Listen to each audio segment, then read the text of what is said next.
Assalamualaikum warahmatullahi wabarakatuh, Bu Mega. Waalaikumsalam warahmatullahi wabarakatuh. Apa kabarnya hari ini? Sehat alhamdulillah.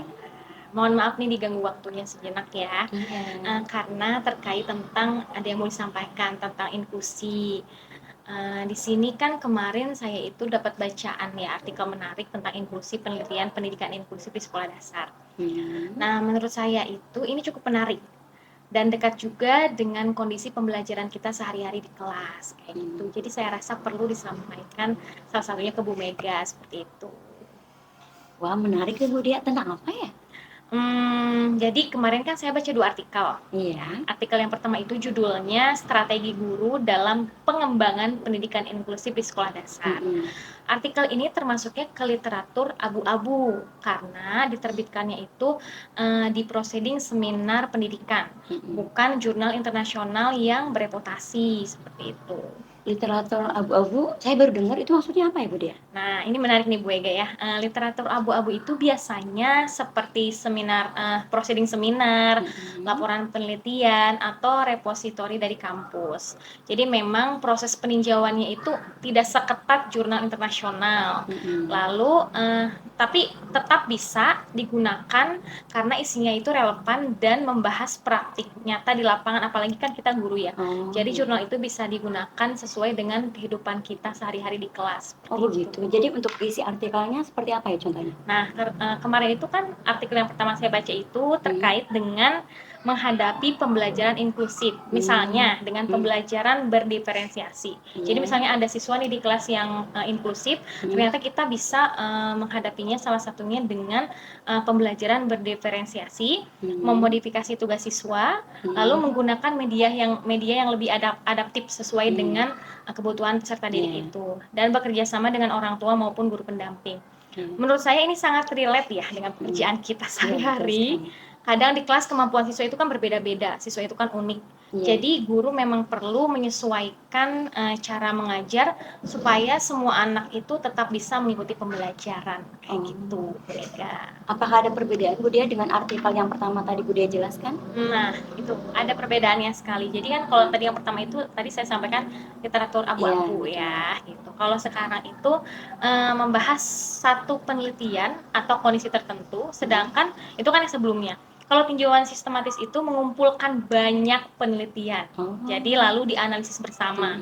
Jadi hasilnya lebih luas dan lebih kuat. Kalau tadi kan satu artikel tuh hanya satu gitu ya pembahasannya. Kalau yang tinjauan sistematis itu dari berbagai penelitian dia tinjau, lalu dianalisis bersama sehingga argumen untuk digunakannya itu lebih kuat seperti itu. Jadi semacam merangkum penelitian hasil dari yang sudah diobservasikan seperti itu. Betul. Jadi misalnya banyak penelitian, dia rangkum, dia analisis tuh, lalu dia rangkum menjadi satu gitu. Jadi misalnya dari artikel itu tuh dijelaskan bahwa guru perlu memiliki kemampuan memahami karakter siswa, memiliki strategi pembelajaran yang tepat, dan membangun kerjasama dengan orang tua. Menurut saya itu dampaknya besar sekali ya Bu Mega ya untuk kita di kelas kalau kita menerapkan itu di kelas. Karena pendidikan inklusif itu bukan hanya soal menerima semua siswa, tapi bagaimana semua siswa bisa belajar dengan nyaman dan sesuai dengan kebutuhannya. Kalau begitu berarti literatur abu-abu itu tetap bisa dipercaya atau bagaimana Bu Dia? Menurut saya tetap bisa digunakan, terutama untuk melihat contoh praktiknya di sekolah.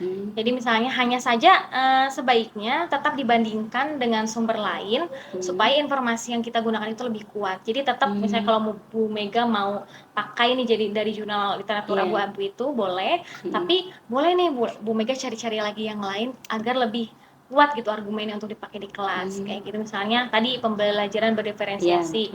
Oh ternyata ada nih satu artikel, mau cari-cari artikel lagi yang lain biar memperkuat gitu kan, itu bisa.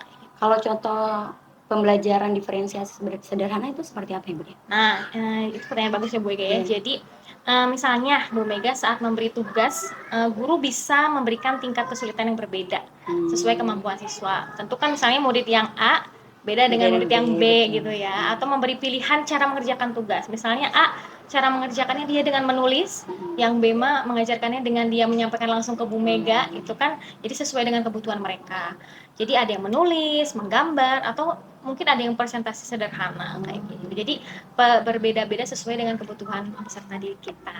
Gitu. Kalau untuk menurut Bu Dia sendiri penelitian seperti ini sangat membantu tidak untuk kita sebagai guru SD Tentu tentunya? sangat membantu ya Bu Mega ya, Iya. karena kita jadi punya gambaran Iya. strategi yang bisa Betul. diterapkan langsung di kelas, Iya. sekaligus didukung oleh hasil penelitian yang lebih luas. Jadi kalau ditanya misalnya sama kepala sekolah, kenapa menerapkan ini? Karena ini ada penelitiannya Pak. Coba kita terapkan di kelas. Bisa jadi ini berpengaruh untuk di kelas kita juga seperti itu.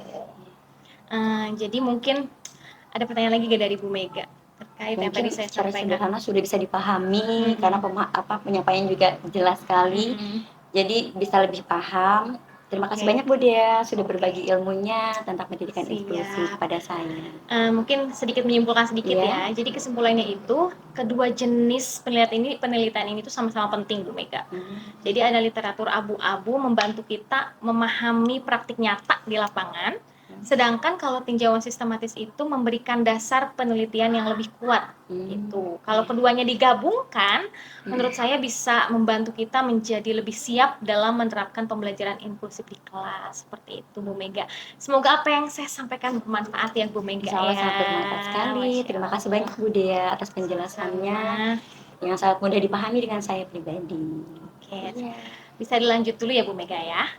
Nah, saya di sini mau meminta umpan balik nih. Tadi kan Bu Mega udah mendapatkan penjelasan sedikit ya terkait literatur abu-abu dan yang tinjauan sistematis itu tadi ya. Nah, di bawah ini saya mau bertanya ke Bu Mega. Sebelumnya terima kasih sudah menjelaskan sudah mendengarkan penjelasan saya tentang penelitian pendidikan inklusif. Saya ingin meminta sedikit umpan balik. Menurut Bu Mega nih, bagian apa yang sudah berjalan dengan baik dari komunikasi saya tadi? Baik. Izin menyampaikan pendapat ya Bu Dia. Kalau menurut saya penjelasan Bu Dia itu cukup jelas, mudah dipahami oleh saya dan penyampaiannya juga santai. Jadi saya lebih nyaman mendengarkan dan Bu Dia dapat memberikan contoh-contoh yang diberikan juga dekat dengan kondisi di kelas kita sehari-hari gitu. Jadi sangat mudah dipahami sekali. Alhamdulillah, terima kasih Bu Mega. Apakah penjelasan tentang literatur abu-abu dan tinjauan sistematis tadi cukup mudah dipahami oleh Bu Mega? Ya, cukup. Alhamdulillah cukup mudah dipahami. Awalnya saya agak bingung nih, kok ada istilah literatur abu-abu gitu. Tapi setelahnya, dijelaskan dengan berbagai contoh yang Bu Dia sampaikan, alhamdulillah saya bisa memahaminya. Terima kasih Bu Mega. Jadi Bu Mega sekarang sudah tahu ya apa literatur abu-abu dan tinjauan sistematis secara singkat mungkin ya dari yang saya sampaikan. Jadi kalau menurut Bu Mega sendiri, apa yang masih bisa saya tingkatkan dalam komunikasi atau penyampaian tadi? Mungkin bisa ditambahkan lebih banyak contoh penerapan secara langsung di kelas. Jadi bukan hanya teori penelitiannya, tetapi langkah praktis yang bisa langsung dicoba oleh guru-guru di sini gitu. Jadi agar bisa lebih membawa bukan hanya kepada saya, tentunya semua rekan guru memahami yang Bu Dia jelaskan seperti Jadi itu. tidak hanya teori atau praktiknya hanya satu, tapi beberapa praktik harusnya disampaikan seperti itu. Iya benar juga sih, nanti mungkin lebih ditambahkan lebih banyak lagi ya. Jadi biar lebih aplikatif ya untuk guru-guru di sini bisa diterapkan. Oke Bu Mega. Selain itu, mungkin penyampaian poin-poin penting bisa dibuat lebih singkat kali ya, supaya lebih mudah diingat. Jadi mungkin tadi kan kalau nyampein ke Bu Mega, masih ada yang salah kata, disingkat-singkat, atau misalnya biar lebih mudah dipahami lagi kali ya, seperti itu.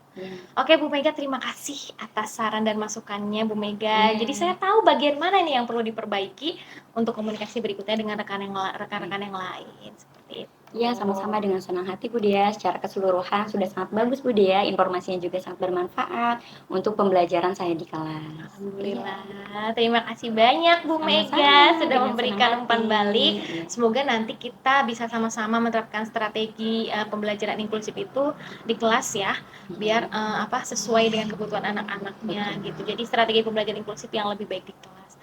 Terima kasih Bu Mega untuk waktunya. Mudah-mudahan bermanfaat. Mohon maaf apabila ada kekurangan. Kita tutup ya.